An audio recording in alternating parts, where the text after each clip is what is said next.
Mbas 2 ditësh do të ishin poshtë pa bromet. Kryeprefektrit dhe skript kërkonin mënyrën si ta zënë me drelli Jezusin e ta vrasin, sepse thoshin: jo në fest, asësi që të mos bëhet kryengritje në popull. Jezusi ishte ende në Betani, në shtëpinë e Simonit të gërbullur. Ndërsa ishte ulur të hanë bukë, hyni një grua me enë elbastri me erë të mira, nardi të pastër e të shtrenjtë. E theu enën e elbastri dhe i zbrazi Jezusit mbi krye. Për këtë punë disa u hydhruan dhe i thoshin njëri tjetrit: pse të dellet ky parfum? Parfumi mundi të shitej më shumë se 300 dinar e t'ju jepej skamnorëve. Dhe e prozhmonin atë grua. Line, pse po e trazoni, u tha Jezusi. Ajo kreu një vepër të mirë kundrej meje,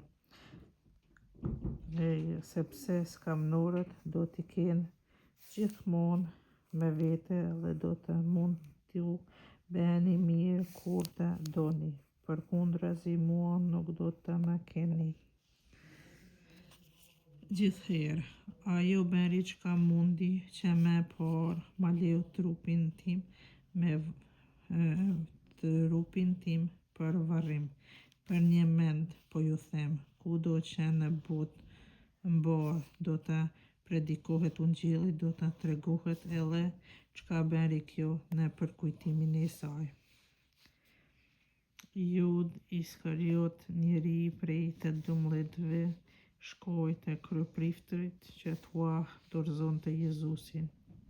Kur ata dëgjuan, u përgëzuan dhe i premtuan se do t'i japin të hova.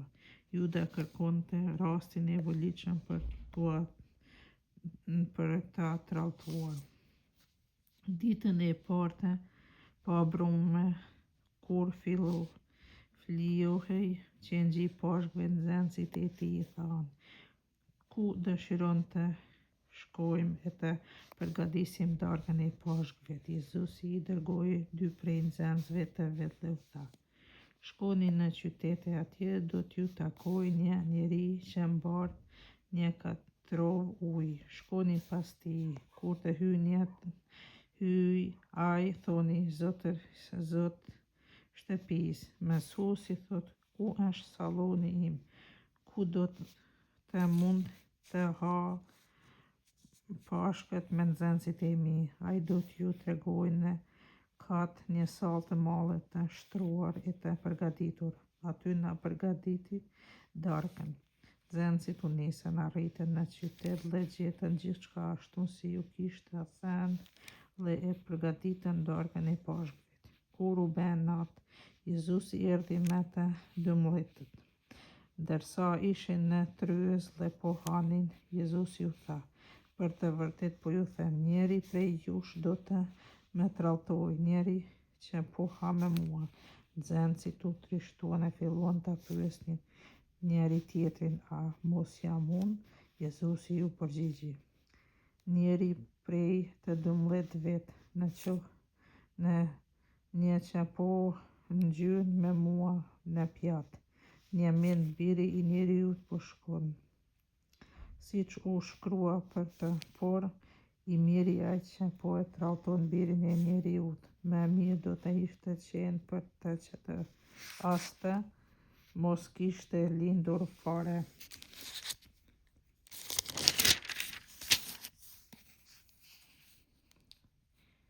Ndërsa po hanin darkë, Jezusi mori bukën e bekoi hymë, e theu e u e tha: merrni, ky është korpi im. Pastaj mori gotën e u falendërua u dha: të gjithë pijnë prej saj. U tha: ky është gjaku im, gjaku i beslidhjes që derdhet për të gjithë. Për të vërtet po ju them, nuk do të pij më prej frytit të harllisë deri atë ditë kur do të pijtë të ri në mbretërinë e hyjit. Pasi u kënduan himnin, u nisën drejt malit e Olivit. Jezusi tha, të gjithë ju do të shkandaloheni në mua, sepse shkrimi shenjtë thot, do t'i bie bariut e delet do të shpërndahen. Por pasi të ngjalem, do t'ju dal para në Galile. Atëherë Pietri tha, në qoftë se të gjithë do të shkandalohojnë, unë jo asesi. Jezusi i përgjigji Pietrit, për të vërtetë po të them, sot sonde, para se të këndoj gjeli 2 herë, 3 herë do të më bish mohit. Pietri ngulte edhe më tepër në fjalë e vet. Edhe nëse do të më duhet të vdes bashkë me ty, unë nuk do të mohoj. Po ashtu thoshin edhe të gjithë tjerë. Dhe arritën në vend që quhej Gjetsamen. Atëherë Jezusi i tha nxënësve të vet, rrini këtu derisa të lutem. Mori me veti Pietrin, Jakobin, Gjonin dhe filloi ta kap friga dhe ta ndiej veten ngushtë. E u tha, shpirti jem është i trishtuar për vdekje, mos u largoni, rini zgjuar. U largua pak, ra përmbys për leje, e lutej që nëse ishte e mundur t'i rrijë larg ai çast. Ai thoshte, Aba, Atë, ti mundesh gjithçka, largoje prej meje këtë gotë, por jo çka dua unë, por çka do ti. E u kthye, i gjeti fjetur dhe i tha Pietrit, Simon, a po fle? Po a nuk që i Zotit të rrish zgjuar për një orë të vetme? Rini zgjuar dhe lutuni të mos bini në tundim. Shpirti është i gatshëm, por trupi është i ligsht. Përsëri u largua dhe u lut, duke thënë të njëjtat fjalë. Kur u kthye, prap i gjeti fjetur, sepse sytë u ishin rënduar, nuk dinin as ç'ti përgjigjen. Erdhi të tretën herë dhe u tha, ende po flini e po pushoni, mjaft me. Erdhi ora që biri i njeriut po lëshohet në duart të mëkatëtorëve. Çohuni të shkojmë, që po afrohet ai që po më tradhton. Ndërkohë që ai ende po fliste, ai ia behi Juda, njeri prej 12-ve, e bashkë me të një shumicë e madhe njerëzish me shpata e me shkopi, të dërguar prej kryepëritëve, prej skribëve e prej pleqëve. Tradhtari i tij u kishte lënë këtë shenjë. Këtë puthi unë, ai është. Atë kapeni e merrni me vete me kujdes të madh. Si arriti, me njëherë ju afroi Jezusit, i tha, Rabai, dhe i puthi. Ata vuan dorë në ta dhe e kapën. Njeri prej të pranishëve nxori shpatën, i ra shërbëtorit të kryepëritit dhe ia shkurtoi veshin. Jezusi mori fjalën dhe tha, pas keni ardhur me shpata e me shkopin, të me kapni sikurse unë të isha cub, e pra për ditë isha me ju në tempull duke mësore nuk me kapur. Ani le të shkoj në vend shkrimi shenjtë. Atëherë të gjithë nxënësit e lanë dhe i ikën. E një djalosh i mbështjellur trupin vetëm me çarçaf po shkonte mbas Jezusit, ata e kapën. Ky lëshoi çarçafin e iku lakuriç. Ata e quan Jezusin te kryeprifti, ku u mblodhen të gjithë kryeprifërit, pleqët dhe skribët. Pietri e ndoq për së largu deri në oborrin te kryeprifti, po rrinte aty bashkë me shërbëtorë dhe po nxehej pranë zjarrit. krerët e priftrit dhe mbar Këshilli i lartë kërkoi ndonjë dëshmi kundër Jezusit për ta vrarë, por nuk e gjejnë. Njerëz shumë vetë dëshmuan rreshëm kundër tij, porse dëshmitë nuk ishin në përkim.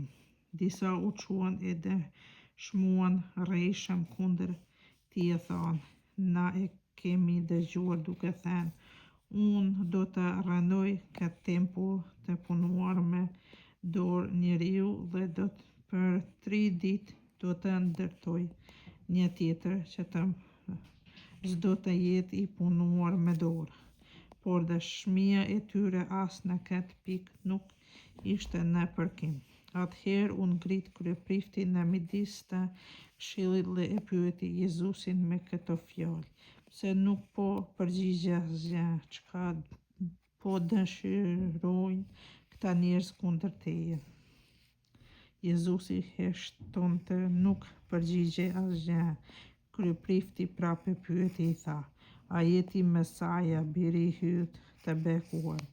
Jezusi ju përgjigj: "Unë jam, po edhe ju do ta shihni Birin e Njeriut duke ndenjur në anën e djathtë të Hyjit të Gjithëpushtetshëm dhe duke ardhur me re të qiellit." Atëherë kryeprifti shqeu petkat e veta dhe i tha: "Ç'na duhet me dëshmitarët?